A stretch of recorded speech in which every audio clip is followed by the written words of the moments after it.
Jo, čia kad būtų lyg.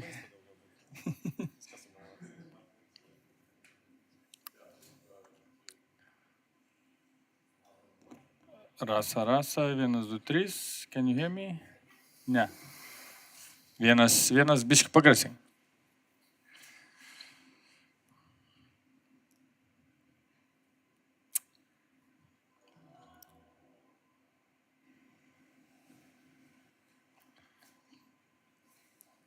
Vienas. Girdisi?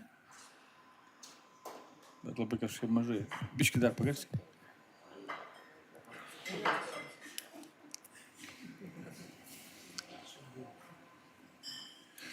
All right. What a crowd. Wow. I feel this is like VIP party or something. Anyway, I mean, here's Fadi. Thank you, Fadi. We started 3 minutes ago. You missed the whole thing, but yeah. So thank you. Thank you for coming. On the other hand, this panel discussion will be recorded for future reference because we at ROCKIT and Swedbank, we think it's an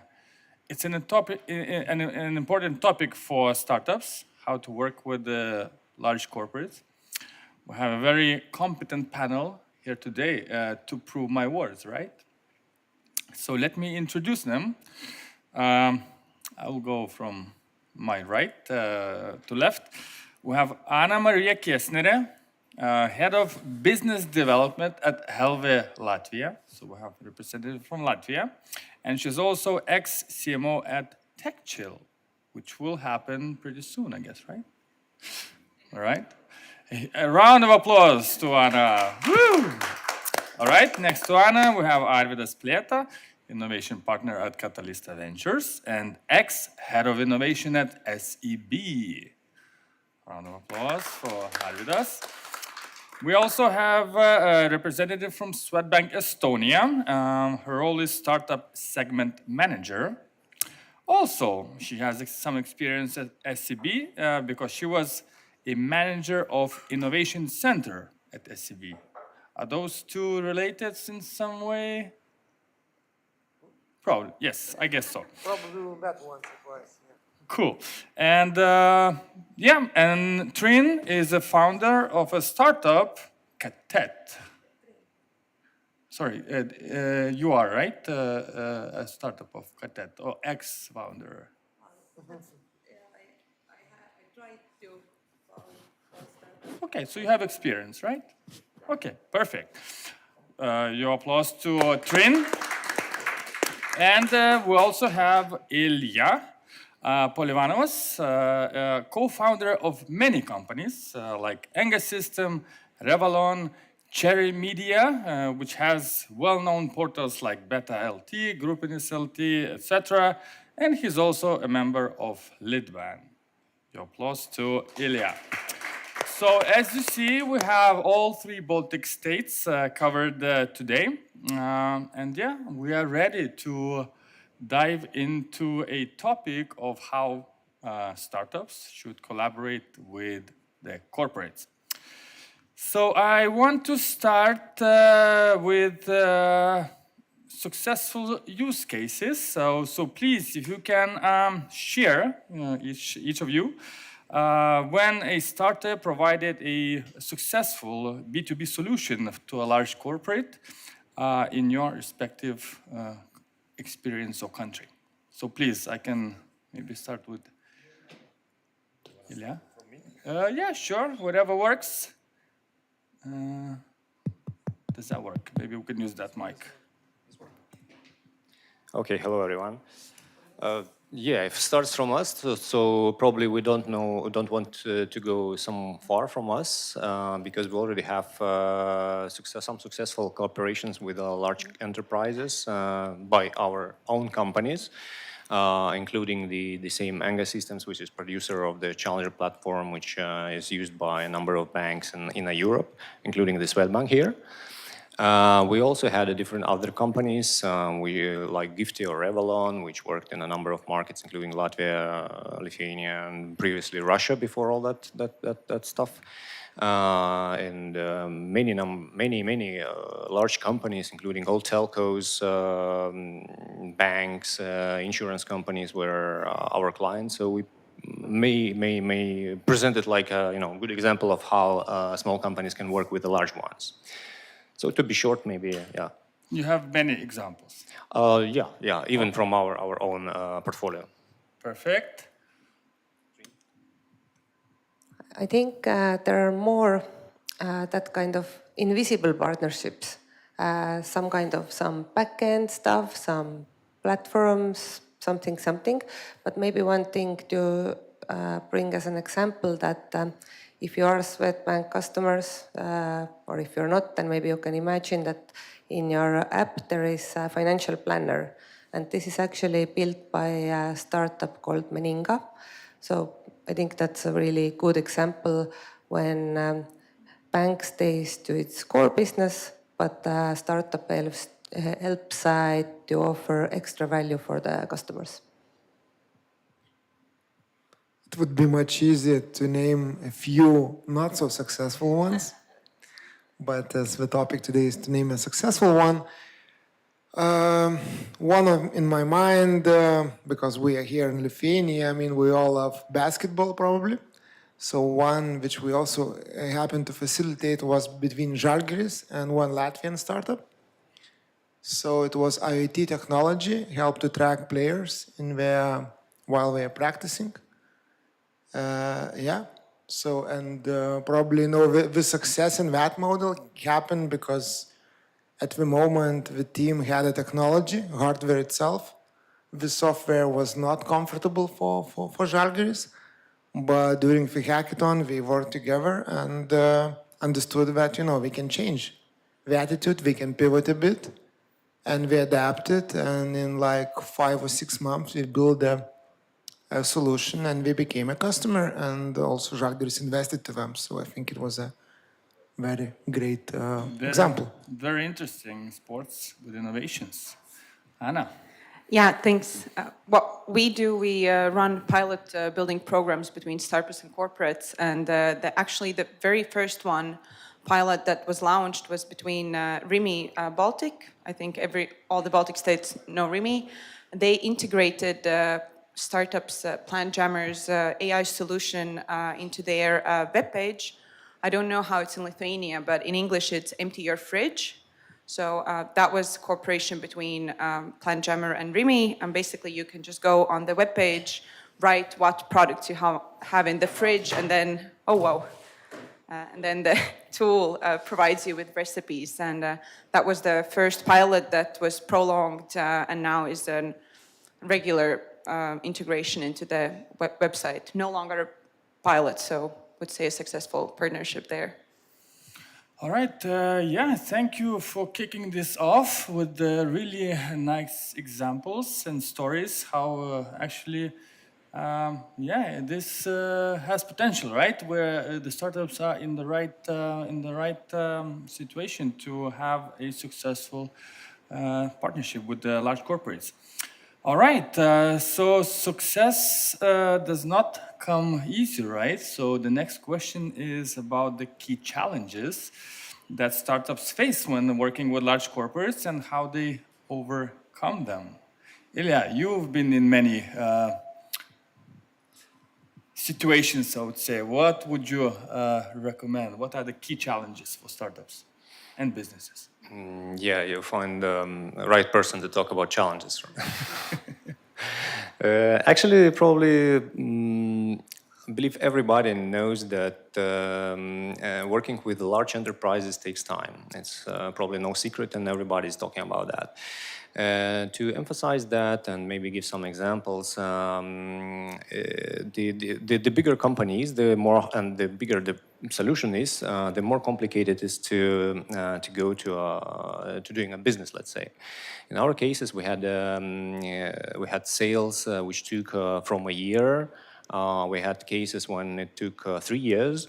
We had cases when it took 3 years and it fails just because we didn't sign a partnership. So typically, this is probably norm in this business.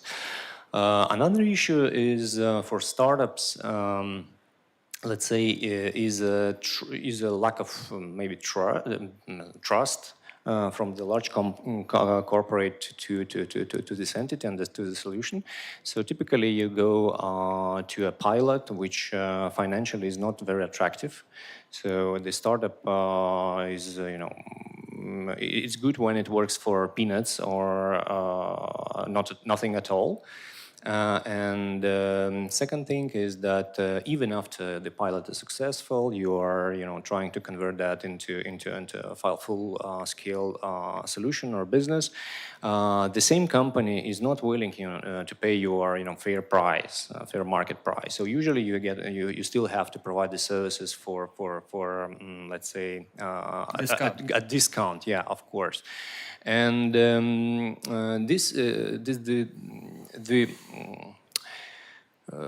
wrapping up that means that as a startup you need to have a long money or deep pocket because you need to survive a pretty long time for delivering and going to be profitable. Of course, after that, big company, potentially big business and long business, which is corporate, have specifics for, so you can stay for that company for many years rather than doing business with the small companies.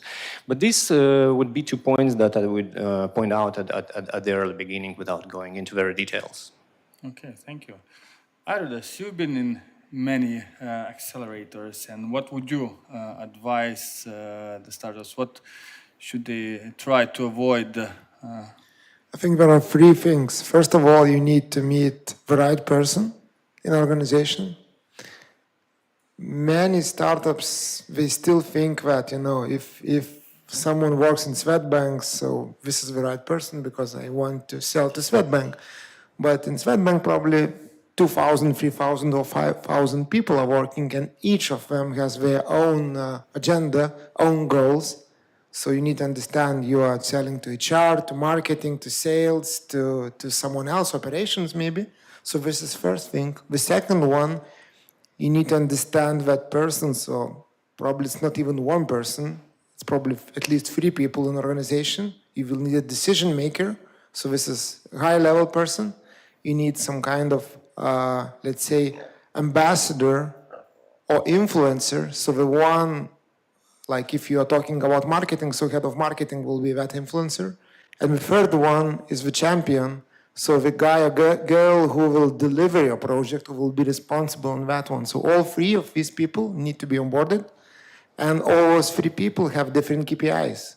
And your product should meet all of them. So you need to be creative there as well. So this is the second thing. Some startups are just going for one proposal to all of people and think that it will work. It won't. And the third thing, which Ilya also touched, is the brand. Most of the corporates, they value their brand a lot. And when we need to work with startups, the trust can be an issue. So that's why this piloting could be a way. But I agree with Ilya, you should be very careful not to do everything for free. So, in that sense, that's why what we're also offering and doing is have some plan and agreement before what kind of milestones you need to reach, what will happen next, and so on. So all these things should be agreed before. And it's possible to do that, but these are, I think, the main mistakes so far. So if I understand correctly, you as a startup need to be ready to pilot at a discounted rate and not expect to make money right away, right? So, and how long it takes? I would say it's not discounted rate. It shouldn't be the way that you are going to think about discount. The way would be a long game. The pilot is not your goal. Your goal is to have this customer.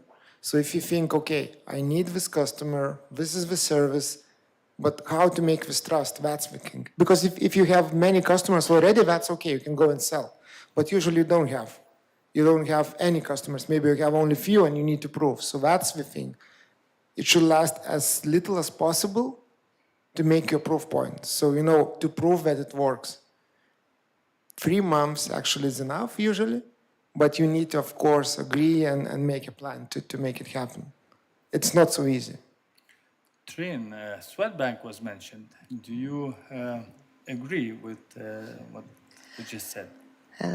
Yes, I agree. And actually, I wanted to say for the startups that don't get blinded by the opportunity of working with a large corporate, because sometimes it sounds like they have huge customer base, strong brand, sounds like a dream. If we could just be with them. But actually, sometimes it's even more reasonable to pilot with smaller companies, because this big company will basically swallow you. You will put all your energy there. It takes a lot of time, and I'm not even apologizing. This is how it is, and you put so much effort there, and there no results are guaranteed. No, you can put the Swedbank logo on your web page as a partner. That sounds cool, but actually, if if you don't have enough resources to work with your product at the same time, or develop your company, then no, maybe it's not the best idea even. But still, of course, if the service is relevant, then of course you're welcome. You have to keep all those things in mind before making the decision, right? Okay, thank you. All right, then I would like to ask Anna about the advice to startups looking to pitch their solutions to large corporates. What are, common mistakes they make, what they should be focusing on? I know we have an innovation program here at Swedbank, so they get an opportunity to pitch on a big stage with, all the cameras and all that, but how does it work in other ways? Could you share? Yeah, I guess it all starts with doing your research and knowing the pain points of the enterprises. They receive many pitches, especially the ones who are known to work with startups. They get contacted by startups all the time, so know that your solution is needed, and know the competitive advantage that you have over other ways of them solving the issue, which in most cases for startups is faster and more effective and efficient for the corporate. And then when it kicks off, take the lead. One of the challenges in corporations is the huge mindset difference and the way of working.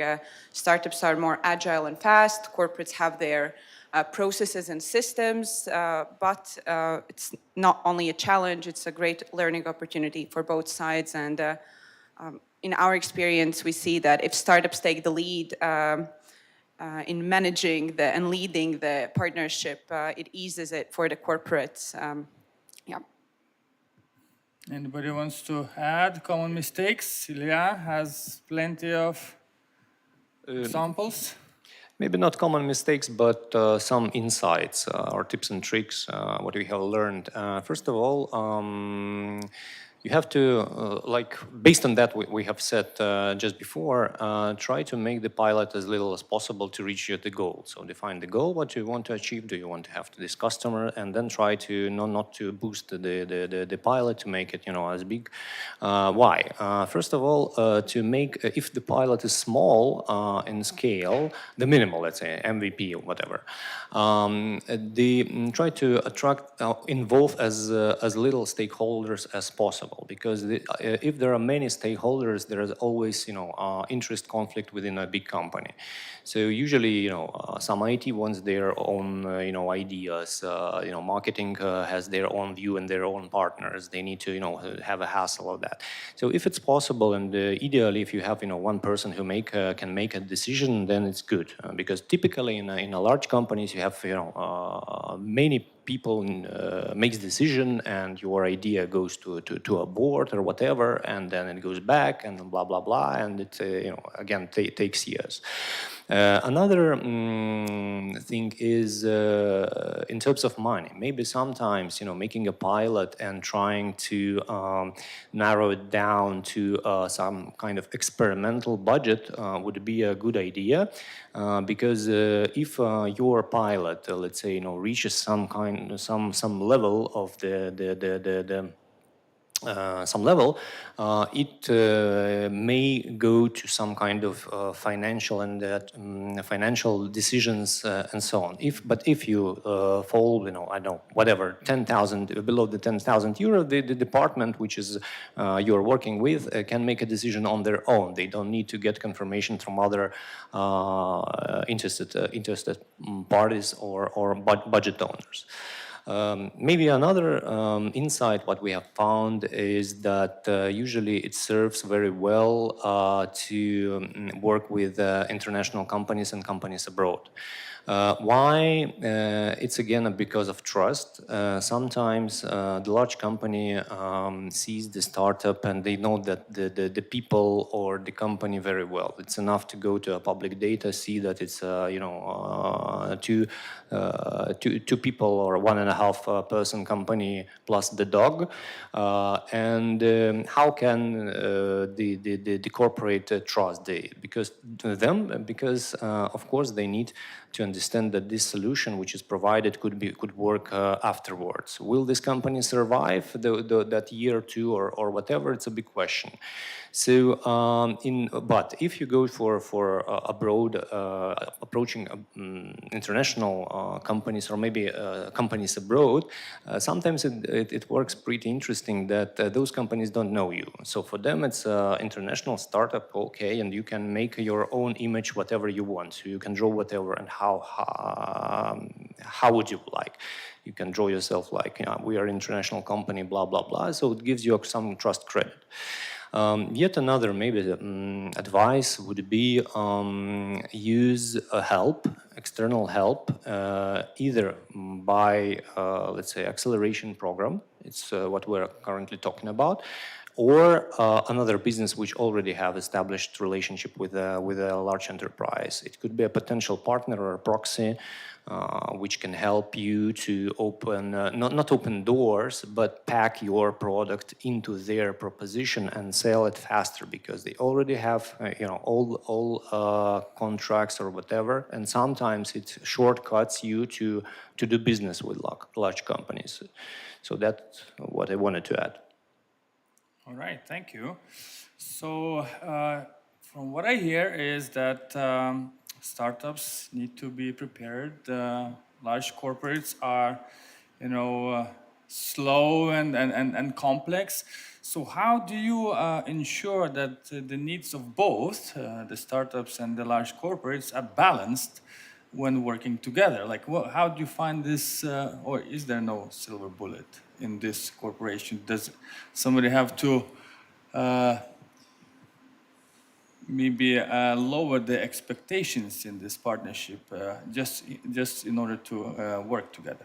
What do you think? I think it's about transparency. From the beginning, the partners have to be transparent.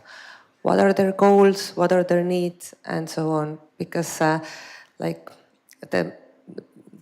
working in large company, my aim is never to be somehow like dominating.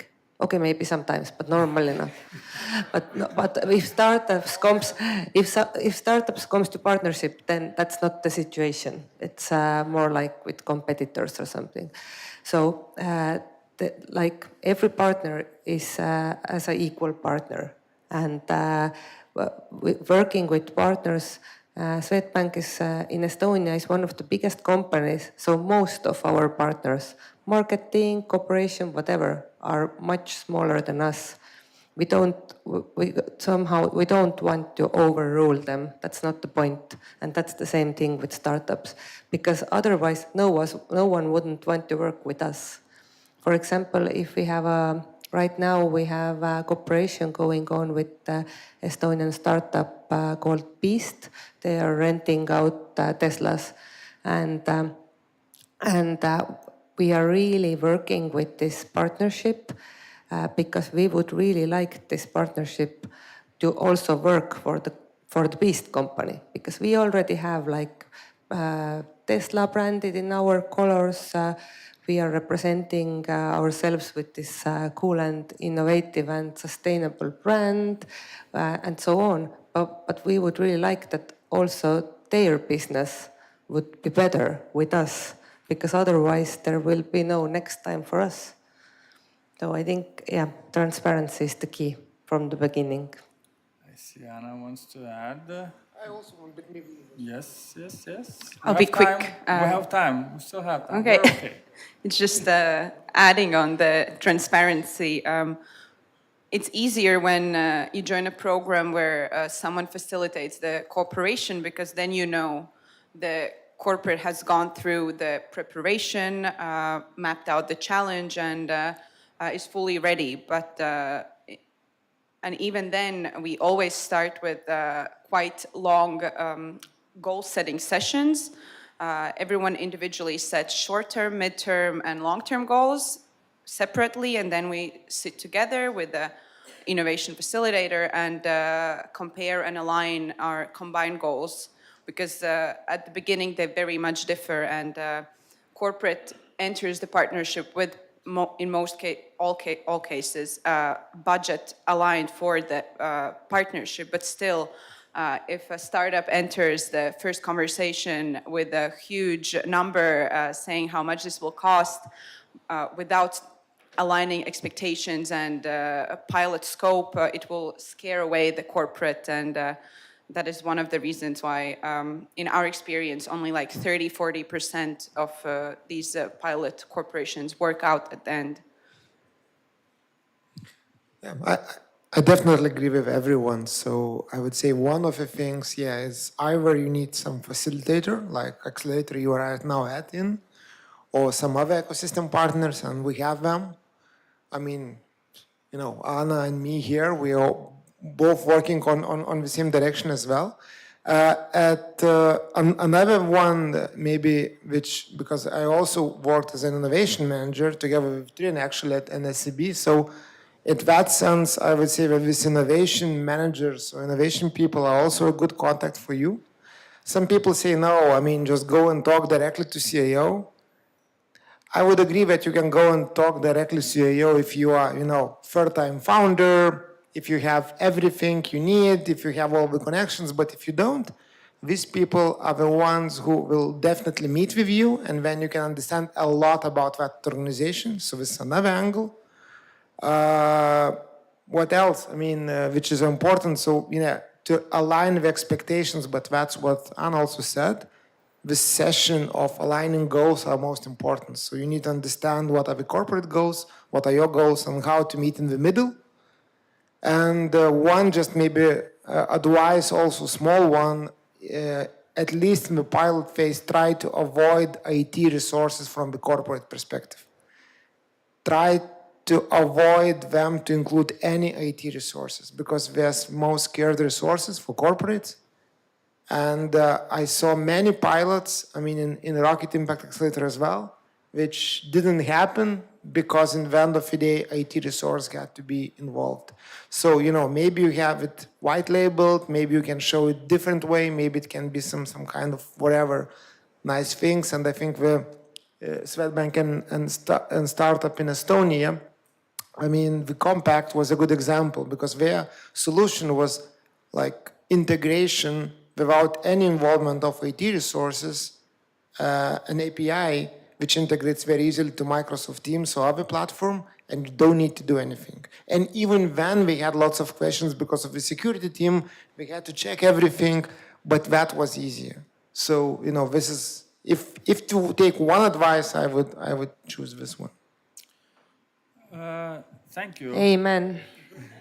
Thank you, Arvydas, and I just had this feeling that you read my questions before, because I feel you just answered my next question. But I still would like to ask not maybe how important for large corporates to have like a dedicated team or person working with innovations with startups, but maybe somebody wants to add, the benefits of it. And I think me and Triin, we share a very similar role in the corporate world. So Triin is the manager working with the startups in Estonia.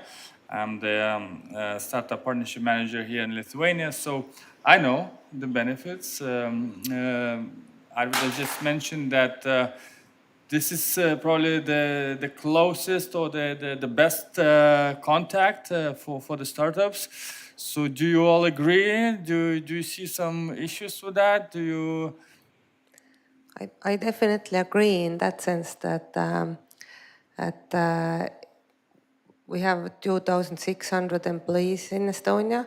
So, but I'm like officially the one point of entry for the startups. So, and it doesn't, I've been in my position for 1 year, and before that, this position didn't exist. So I think all of my colleagues still don't know that I exist, but I'm really working with it. So they would also know if some startup contacts them, send him or send her to me, because then we have all the information at the same place. We have some kind of overview what's going on, and also the same thing what Arvydas mentioned, that I think I know how it works. Like I understand if you're a startup, I understand you probably better than our CEO or CTO or whoever. And also innovation people normally are the ones who like to see opportunities, not the problems. So yeah, I think it's a necessary position, and more big companies should have innovation manager, startup manager, something like that.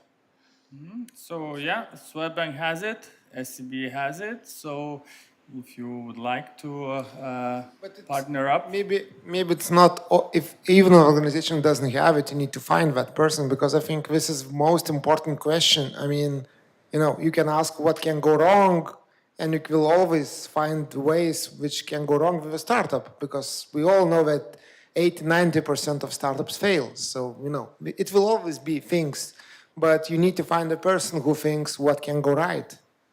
So, this is the person you need to search for organization. And I think, if it is not innovation person, you can also go to LinkedIn profile. You can also check who is speaking about innovation, who is at all visible. And before, maybe in corporates, while I was still working in SEB, it was not allowed to speak on the word of SEB unless you are kind of approved.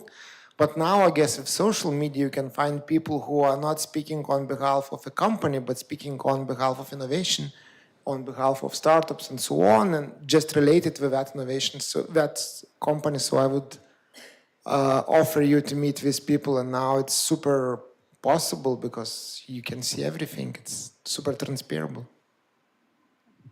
I'll just add, I'm definitely for innovation teams within companies, and I think it's getting easier for startups because more and more corporates are introducing these teams or shaping them from other team members. But those corporates that don't have these teams, there's still people to talk to, and you can approach it also from the your product and solution perspective. If it's sustainability related, go to sustainability people.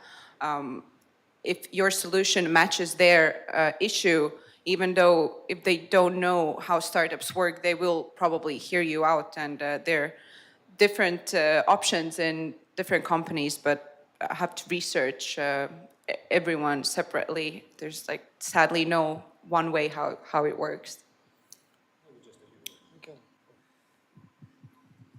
Yeah, thanks. While our companies, as far as I know, never, let's say, used this tool or a person within a corporate, I would say that it would be very valuable for a startup to get at least fair feedback. What you all, almost every time you miss is that you don't understand why your solution doesn't fit. What goes wrong if you get no, but you still cannot understand.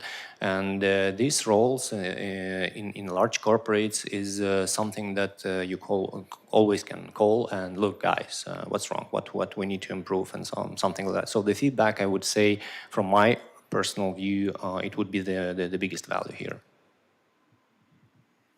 Thank you.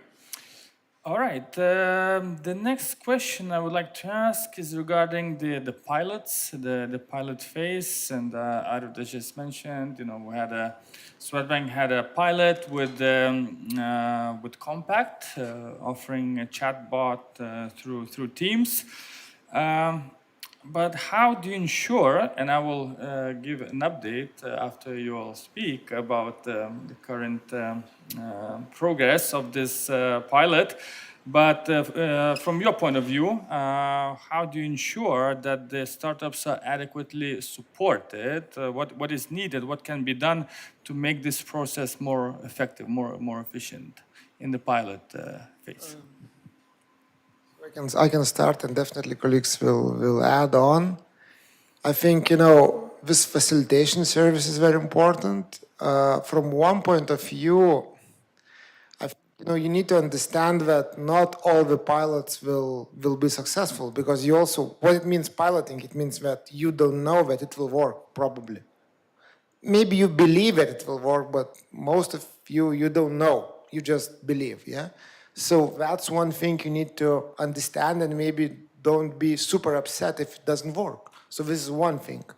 And sometimes you learn this and get this feedback, which is super important.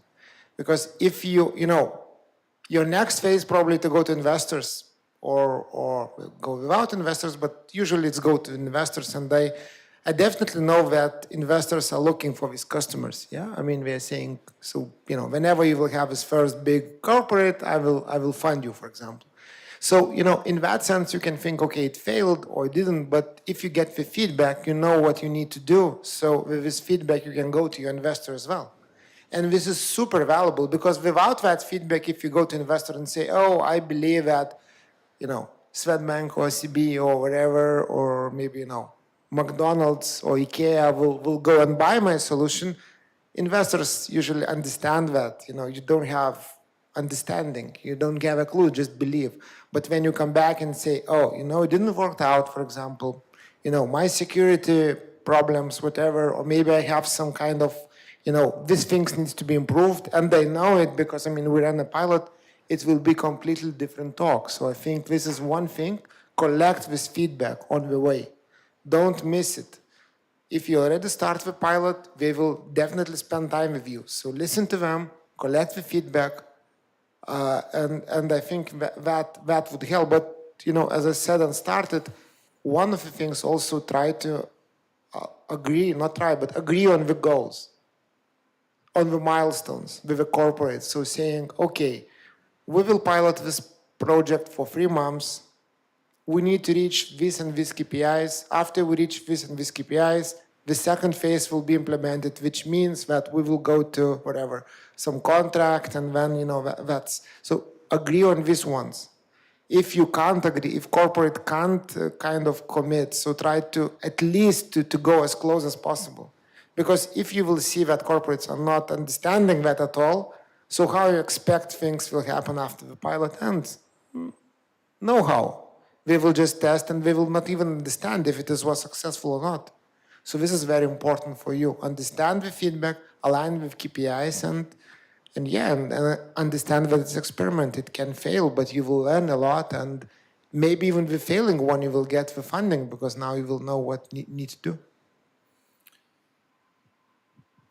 I can just add one small thing, because this was perfectly covered already. He read the questions, I'm telling you. We have time. At these expectation setting meetings, make sure the corporate's motivation is in the right place, because there are also companies that want to try out innovation and try out working with startups, and that is and they're not fully set on actually introducing the pilot. So this is why I think these innovation facilitation programs are a nice choice, because there, you know, the corporate has the right motivation and wants to develop the pilot. But there are cases when corporates just want to test out how it is and use it as a learning opportunity for their team, which it is, but you have to make sure to protect your own time and resources. Thank you, Anna. And I can, I will give you an update about Compact's possible partnership with the Swedbank. So security was a stopper because the pilot went quite well. But when they started to talk about rolling it out to the whole country, or maybe the whole 3 countries in the Baltics, the information security manager who was supposed to approve that said no way. So please pay a lot of attention to security. And another example from Swedbank, how the pilot can be even a learning experience for the bank, understanding that they are not ready for the partnership with a startup. So you as startups probably need to expect that the startup might end not just with your learning, but also with the corporate's learning. And that happened with one of the pilots at Swedbank and one of the startups. But, you know, just to maybe add on that one, this is where you get. I mean, you know, if you started small, like with a pilot, then you got this possibility to go big, and then you got this no, because of security issues. So, you know, that's the question. So how you need to improve your security, probably the next one. So it's not like no, hard no, because from business point of view, we got yes. So from this IT perspective, so the question, can you fix it? Because if you can't fix it, other corporates will also need the same one. Exactly, yeah. So you will come back to the same question. So this is actually, I think, a good feedback. If you can fix, if you can't fix it, and the so probably need to go to work on another startup. And the corporate is willing to give you the mitigation actions. So there's actually the whole list of the things that the startup needs to do in order for this to be successful. But imagine afterwards, if you pass it and you start working, and when you said, okay, passed all the IT mitigations with, you know, the bank, which legacy is the biggest, so then going and talking to other corporates, this will be already mitigated. So, you know. The whole corporate world will open up for you. Holy ground. Yeah.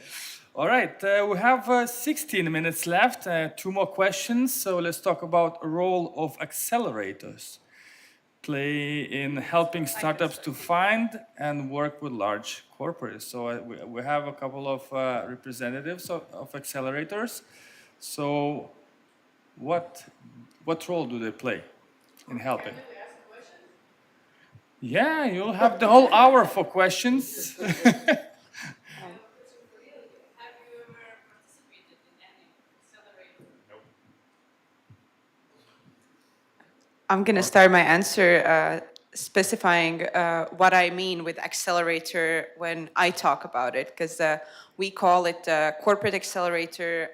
Alternative is pilot building programs, open innovation programs. So these are the programs where corporates and startups come together to develop the pilots. And they all start with the, at least in our experience, with the corporate defining the challenge or issue or problem they want to fix. We help to define it, draw a process map, client map, to make sure they know what they need, that they know they need startups for it, what kind of startups.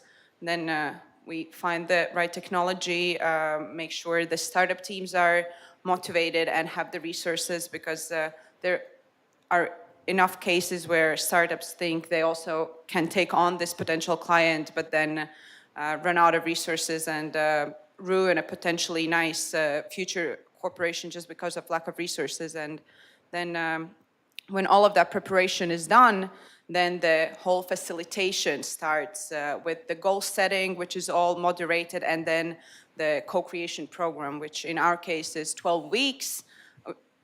also changes depending on the partnership. And here, startups and corporates both get mentoring sessions together and separately, where they can talk through their different challenges, which are different. Sometimes they're similar, but they need the facilitation support, and the whole structure as well helps, because then you can only focus on the pilot building without the whole practical hassle of it all. That is taken care of, right? Yeah, exactly. And then also the pilot financing, negotiation support, and startups often ask for mentorship regarding how to approach that. So this is why I'm a big advocate of these partnerships, as they, I think, ease it for both sides, not just the corporates, but also for startups. Plus, they are there to protect both sides. It's not just for the corporates, both sides are the clients, so the startup interests are very important for these pilot building programs as well.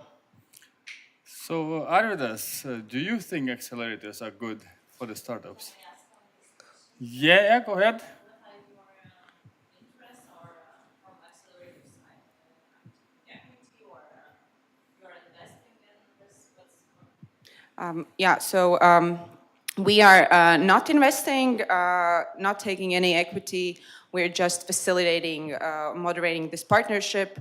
We, at Helve, we're an innovation management company. So basically, we try to help develop innovation in various fields for the corporates with the help of startups, universities, very early stage teams. When all of it, what I said about the pilot building programs is more, not very much about early stage teams.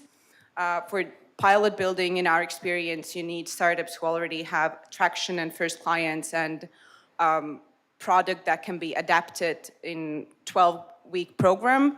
There are different kind of programs for more early stage teams, more pre-acceleration programs, which is not, in our experience, best for pilot building with corporates, because then the expectations don't match. Program is paid, like active with, or what are the Startups don't pay anything. This is service that companies like us provide for the corporates. Yeah, startups enter hoping. The biggest motivation for European startups, if we work with Baltic corporates, is to enter the Baltic market through a corporate or access the corporate as a new client. Or in some cases, when it's more early stage, validate their product. I think we are quite similar here in that way, but I will start from a different angle. So each startup needs to join accelerator only if that accelerator fits their needs. And they need to understand that there are different types of accelerators, and each of them they're offering some special kind of value. So you need to understand if this value is for you. If yes, you join. If not, no. And there are no bad or good accelerators. They're just different stages, different kind of objectives, and so on. And some of the founders don't need accelerators, and that's okay. And you know, it's not that, you know, everyone should go there. At the same time, many founders, I mean, we because our approach is the one that we are starting from the corporates as well, and then we are scouting startups based on their needs. So the startup getting to the program, they already understand that we will have this pilot, so we will have a customer starting there. But some of them are saying, no, I don't want to join the program. What I want you to just to connect me with the corporates. But it doesn't work usually that way. Or we say, oh, I will go alone because I know that I need to speak to that corporate or whatever. Because, you know, from one point of view, in these programs, if you approach, so usually it is a corporate already waiting. So some dedicated resource, which is super important, waiting to talk to you. Usually it's the biggest hurdle for you to go through. So this is, I think, one thing. Maybe our difference here is that, yeah, we're all not taking equity, but we tend to invest to the best startups.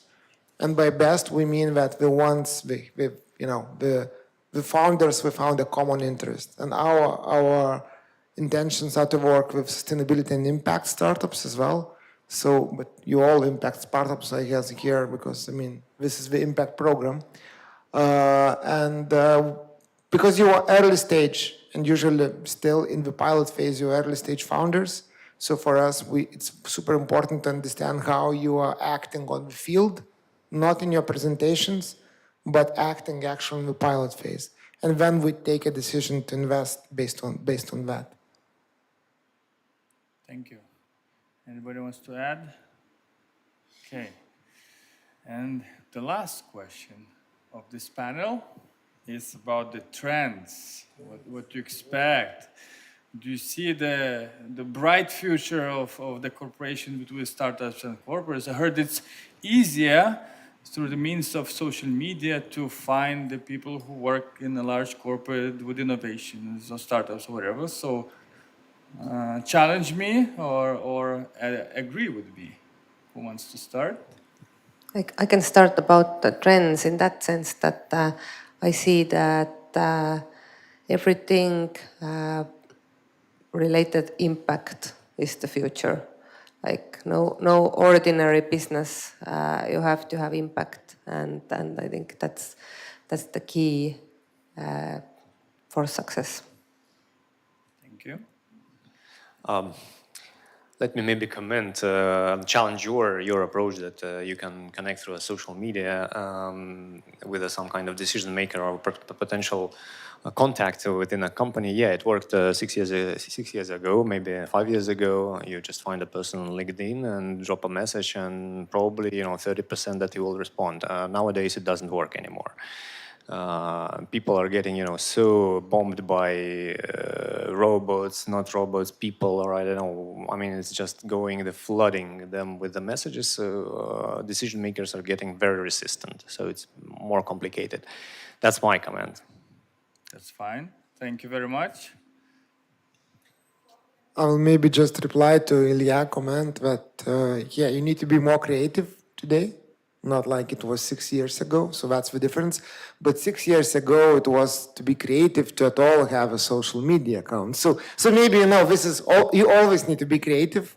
I mean, and after 6 years, probably you will need to go to a different level as well. So yeah, you can't just write, "Hi, I'm startup, please meet." Yeah, probably it won't work.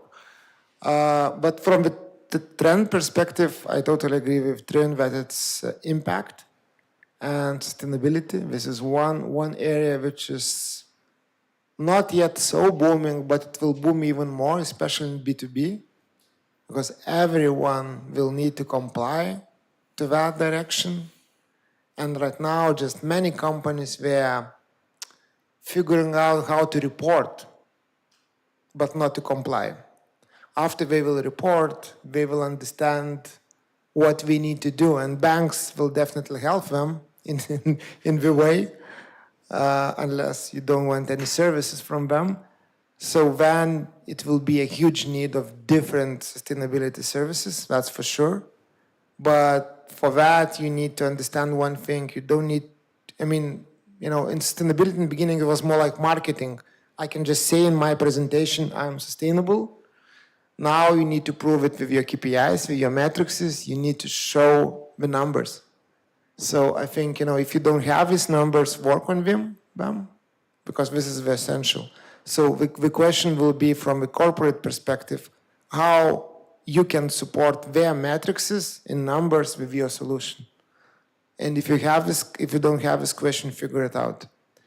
And yeah, and I think that cooperation is the key. I mean, I don't think that, the way is to think that in the future it will be only startups or corporates. I think it will always be the same healthy mix. Corporates, and then new startups will come and so on. So it will be mixing, and that's how life is working. So I think cooperation will still happen. Thank you. Thanks. I can also agree about the impact and sustainability and reporting it. We actually host the Baltic Sustainability Awards, and we see there from corporate and startup applications that startups are way, way, way better at showing their impact and the data behind it. But from more of a corporate innovation, cooperation trends, I think we're on the right direction. Corporates are more open to cooperate and learning faster. 2 years ago, our role was way more as an educator, telling what it means to work with a startup, how does it work now. It's not that hard anymore. Corporates are open to pilot building, and I think the next step we'll see more company incubation programs showing up, where corporates will open up their own programs and be open for many startups entering their own program to create new teams together with their teams or separately. So I think we'll see this, hopefully. I agree, and I can share some updates maybe from Swedbank's point of view. Innovations and sustainability are 2 out of 5 strategic directions for the bank. And also partnerships is something that the bank is looking into and wants to improve, because they understand that they can't do everything themselves. Either it's innovation or software or whatever. But it will take some time, and I of course only talk about Swedbank Lithuania because I work there. But I think it gives me hope that there will be more partnerships between Swedbank Lithuania and startups. Do we have any questions? Yes, can. I think I'll speak loudly. Yeah. Go ahead, or use the mic. Hope it won't break your ears. Now I need to speak quietly. Okay, hey guys, thanks for discussion. There were quite a lot of helpful tips and tricks. I would like to expand a little bit more on one area that Ilya mentioned at the very beginning, that is trust. So I'll briefly say our situation. So we are a startup from Lithuania, B2B SaaS, and our dream was always to go to USA to expand there. So we were looking for companies there. We found quite a lot of huge companies that need our solution. I was focusing into 11-digit companies, so huge, 10, 20, 50 billion turnover. And it started quite nice because I myself, I'm coming from corporate. I used to manage 3 different huge 9-digit businesses. So it was fine to get there, to find, to open the door, to offer the solution, to go through all the steps that you mentioned. Maybe we should have skipped some of those. But we managed to go through securities, for example, where hackers were trying to hack us, but actually found lots of security flaws in the company that we were selling to, etc., etc. And we got to the finals with all 3 of those companies. We got to top 2 solution, or top 3 solution, or top 4 solution, where it was us against competitors. In at least 2 of those cases, we were leading provider by far, like the best one, best value, for the company, cheapest or whatever. However, we lost all 3 of those because of the trust. Because in the end of the day, we were having, audits with 60-page audits with 300 questions, 400 questions, something like that. We passed all those, but in the end, we were vetoed by someone sitting in the risk department, because we're just, they said, 1.5-person company with a dog. Okay, I'm just kidding. Maybe 5-person company situated in Lithuania, and that. Yeah, by the way, yes. So, and then someone noticed that in the very end and said, veto. These guys will not pass. So, yeah, my question is, please elaborate on that, on the trust thing. So, Ilya mentioned several advices. Unfortunately, those were not good for us at that time, but maybe you can elaborate. I think you got my question. I can maybe start. Triin also mentioned one thing. Sometimes, you need to go for a smaller fish as well. That's one of the possibilities why they didn't give you yes. If you don't have a lot of customers at all, customers which are smaller, because usually, I also worked for a corporate for quite a long time. The most usual question for everyone in my organization when I was bringing all new shiny deals was, so what's the experience? What's the other customers they serve right now? So if you don't have any customers, and that's, so I would say this could be one. Of course, it would be the best to understand somehow and get this feedback, because probably you got to this last point, so you could talk to someone who now you are very close to, go for a beer, or just face to face and meet them and spend buy them lunch and ask all the questions, understand what do they mean by trust. Because maybe it's a technical detail. Maybe you didn't pass because this corporate sometimes they're crazy about some kind of small things. I don't know. It can be one. Another one can be because you don't have other customers. So I would just understand that part as well. And if the customer is the problem, so then you can go to smaller ones, because now it will be much easier. You can go to smaller ones, say I was in the final list for this big, and all this kind of other things are done already. So it's just my guess. Basically, with every partnership, what corporate is taking to its customers, it risks its brand. So basically, if you don't have any other customers, and if you fail, then, for example, you will be working with Swedbank, and if you fail, then Swedbank brand will get not destroyed, but damaged. So I think that's the thing, and that's something I didn't mention before, but maybe if you consider coming to the corporate, then one advice would be do not come too early. The same thing, do not come too early, and do not come just for the money, but also see what would be the mutual value for the customer.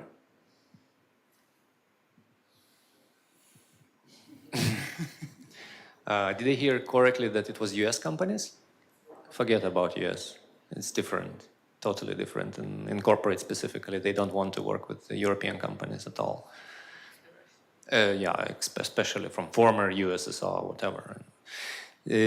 So I don't know, focus maybe on European, but actually my colleagues already covered everything. So big companies likes to work with large companies, so leaders with leaders. They seldom want to work with small ones. And what we're discussing today, working with startups, it's more like a new trend, but it's not every company is ready to work with startups. Yeah, it's not convenient, it's risky, and then many red flags here. So maybe going for a smaller fish would work definitely better. Just to build your small user, not a customer base, and then you can grow up gradually when you have revenue, cash flow, whatever. So from a strategy point of view, maybe it would be more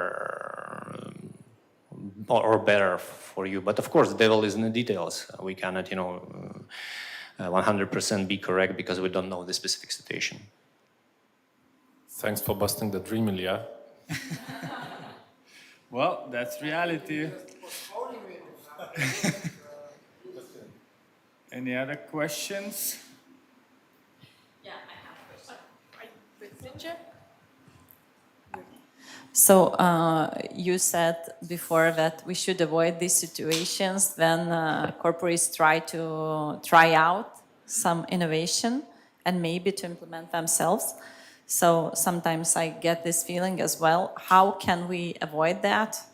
Because I know that we should avoid this situation, but how?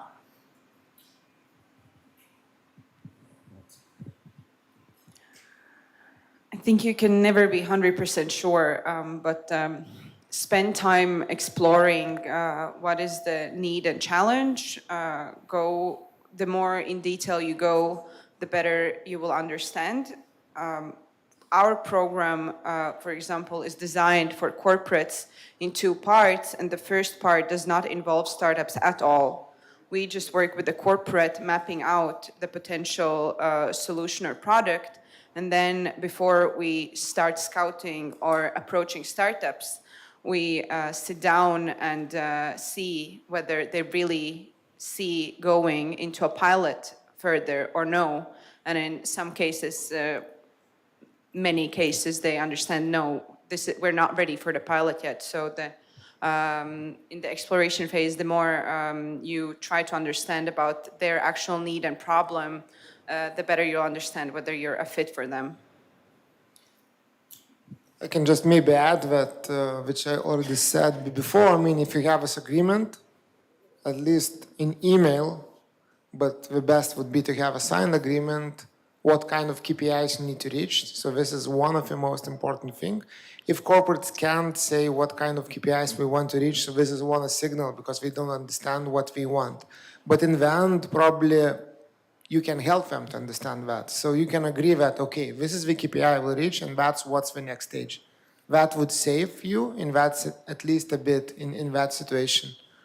And because, I mean, and then again, I mean, some corporates change their mind. So we also do the same with corporates. Like we have this calibration sessions, we agree on everything, but you know, each startup is different. And we had situations like corporates, some corporate people are leaving the job in the middle of a program. But we had a situation that the startup founder also left the company. So, you know, that's what happens, life happens. But if you have agreement with corporate, not with a person, you know, so that would help more. I mean, and at least go nail the KPIs you need to achieve, what's kind of put as much numbers as possible and agree on the next steps with the corporate. So then you, and help them because we don't know. You know better what could be their next steps. Or, you know, the facilitation provider like we can help, or you can try to do it yourself. Thank you. All right, we are 6-7 minutes late, but we started late. So I would like to thank our panel for the time. You can wait. So really, thank you very much. Round of applause for our panel. Really helpful. Thank you to the best crowd tonight. This was my first moderation in my lifetime, so you're the best so far in my life. Thank you for that.